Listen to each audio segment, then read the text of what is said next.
नमस्कार और स्वागत है आज के इस डीप डाइव में। आज हम एक कमाल का फुल स्टैक सफर तय करने वाले हैं। मतलब डेटाबेस आर्किटेक्चर के सबसे गहरे बुनियादी बेसमेंट से शुरुआत करेंगे और बिल्कुल ऊपर फ्रंट एंड आइकॉन्स की उस आकर्षक खूबसूरती तक जाएंगे। तो चलिए बिना किसी देरी के सीधे पॉइंट पर आते हैं और इस सफर की शुरुआत करते हैं। आज के इस सफर में हमारे कुछ मेन पड़ाव होंगे। पहले हम 3 स्कीमा आर्किटेक्चर को समझेंगे, फिर ईआर से रिलेशनल मैपिंग कैसे होती है वो देखेंगे, उसके बाद फंक्शनल डिपेंडेंसीज को डिकोड करेंगे और आखिर में फ्रंट एंड मैजिक यानी उन कूल आइकन्स के बारे में बात करेंगे जो स्क्रीन पर जान डाल देते हैं। तो चलिए सबसे पहले अपने डिजिटल प्रोजेक्ट का बेसमेंट तैयार करते हैं, क्योंकि किसी भी एप्लीकेशन की सबसे जरूरी बुनियाद उसका डेटाबेस ही होती है। यहाँ 2 बहुत ही बेसिक पर जरूरी कॉन्सेप्ट्स आते हैं, स्कीमा और इंस्टेंस। इसे ऐसे समझिए, स्कीमा किसी घर के आर्किटेक्चरल ब्लूप्रिंट की तरह है जो पहले से बताता है कि ढांचा कैसा होगा, है ना। और इंस्टेंस वो असली घर है जिसमें हकीकत में लोग रह रहे हैं, यानी किसी एक खास वक्त पर आपके डेटाबेस में मौजूद डेटा का करंट स्नैपशॉट। अब इस आर्किटेक्चर डायग्राम को देखिए, ये ब्रिलियंटली दिखाता है कि कैसे हम यूजर्स के देखने के नज़रिए को फिजिकल स्टोरेज से बिल्कुल अलग रखते हैं। इसके 3 लेवल्स हैं।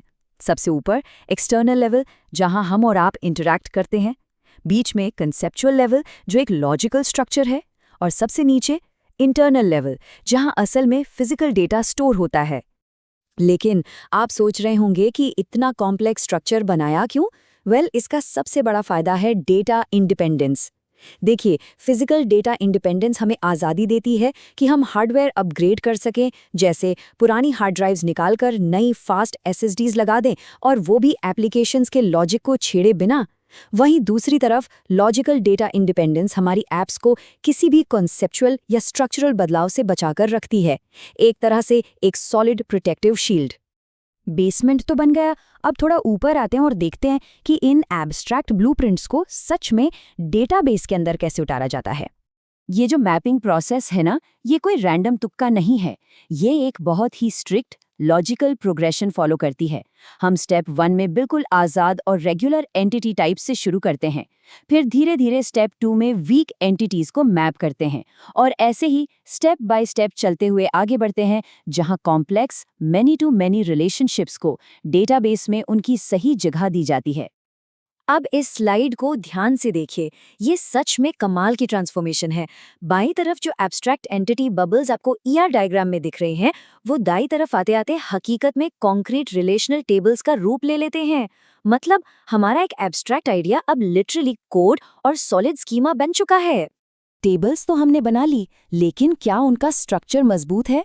यही चेक करने के लिए हमें डेटा सर्वाइवल के रूल्स चाहिए होते हैं, जिन्हें हम फंक्शनल डिपेंडेंसीज कहते हैं।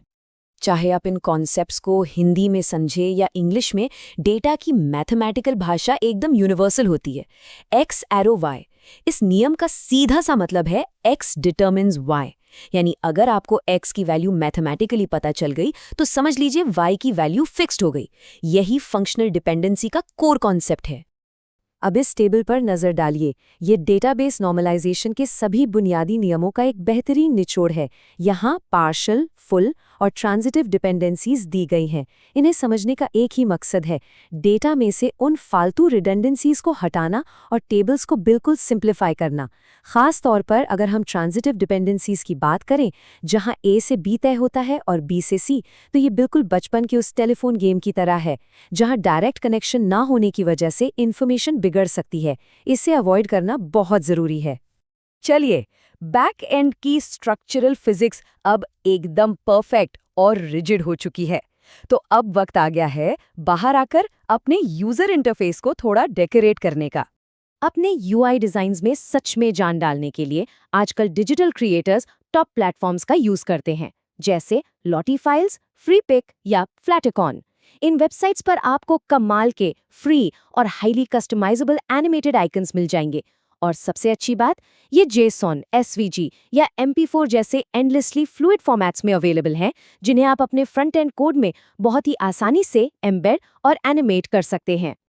लेकिन एक मिनट, एक जरूरी बात, जब भी आप इन प्लेटफॉर्म से फ्री क्रिएटिव एसेट्स डाउनलोड करें तो एक गोल्डन रूल हमेशा याद रखें, प्रॉपर एट्रीब्यूशन या क्रेडिट देना बिल्कुल मत भूलिए।